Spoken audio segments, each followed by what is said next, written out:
Hello YouTube, Conductor165 here, and today we're going to be taking a look at the most devious diesel on Sir Topham Hatt's Railway. We're going to be taking a look at the take and play, or learning curve if you want to call it, Diesel 10 models. So they both look very different, and I'll get talking about their comparisons later in the video. But firstly, we're going to be looking at this one. You can see sadly it's had some minor paint chips in the past. But yeah, this one is called the Learning Curve or Take and Play Diesel 10. It was first released in 2002, and later in the video I'll show underneath it will say 2008. It was still being produced from 2002 past 2008, and it did have numerous boxes or similar boxes changed, which I'll get to later. So yeah, before you say the dates are wrong, trust me, it's fine. It's from that same brand and same time. Right, so first off, the boxes. So this, because it's the 2008, this is the UK box. I say UK because there was a UK style box, and then there was a box for, I guess, the rest of the world, which is on screen now, by the way. There's not much difference. I don't see why they did this, but I thought it'd be a nice little thing just to point out that there was two different style of boxes. As for the features of this model, it has unipole magnets, meaning it can connect backwards or forwards. I've spoken about that before. And it was made in China. Now before I continue, let's get looking at what this can do. So first off, you got that menacing Diesel 10 face. You got his black dots resembling his lights. They're not lined up perfectly. You got his red buffer beam, evil face, and you got the cab. The cabs are actually proper windows. And if you're noticing about Pinchy here, let me just reach over. So Pinchy can do full 360 degrees turns, and I'd say, yeah, you can do nearly 180 degrees. I was trying to do the math in my head, but couldn't. So yeah, Pinchy is more, this is the most mobile Pinchy out of the two. The other one can only rotate. This one can lift up to, and it does lock in place at certain points. Well, I say certain because if you wanted to lock it lower down, it just falls. You got the grille detail here, you got the nice yellow striping, and again, the windows are see-through. Why can't Bachmann do that? If Take and Play, Learning Curve, Take Along, why can't they, Bachmann do it when this can? I must say as well, I like the grime on the model. I think some of it has worn away, but I do like the grime. You can see there's some detail has gone away, like the handrails. And if we look at the back, it looks like an actual BR42, which is what Diesel 10 is technically based off. And I like how he's got red painted buffers too. If we look underneath, this is interesting. So underneath, 2008 Ghislaine Thomas Limited Learning Curve, Brands Incorporated, Diesel 10. Now the reason why I say it's Take and Play is because under the title where I found the information, it actually said Take and Play. And this was at the same time, and it's the exact same model. Also as well, one other cool feature about this model is that as well as the wheels being able to slot up and down a little bit, so it can get around tight corners, it can also swivel to get around tight corners too. Both of them can do that. As you can see, it has rusted, it's seen better days, and it's even got some kinetic sand in the wheels.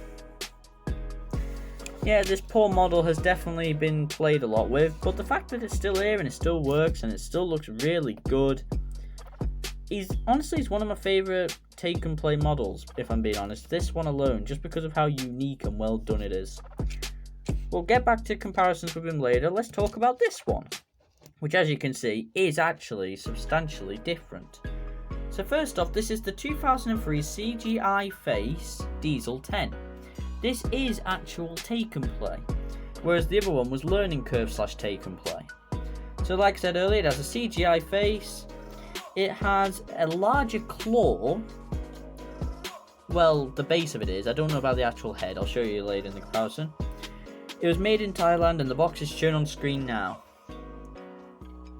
So yeah, it actually did change quite a lot. Oh, one other thing. The magnets are one-way magnets as well. So they'll connect to unipole either way, but they won't connect with other models like it the same way the original Take and Play could.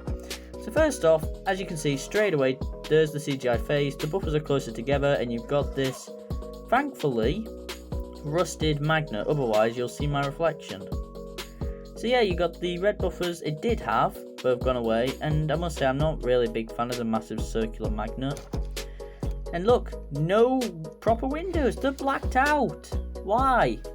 The vents have been shortened, so now it looks like a game of noughts and crosses. I must say that the ground does look really good on it. The handrails are 3D as well. A lot of it's 3D. As for Pinchy, on the other one, it could lift up and down. This one can only turn. And if I try, it's going to break. It won't do it. So yeah, bit of a letdown. And because of, it looks like they've actually taken Diesel 10 and squashed him. He's not actually as long, and you can see here, he's been shrunk tremendously, and I don't like it. Missing details again. I mean, it's got molding detail, sorry, there, but nothing too special. And on the other side, exactly the same.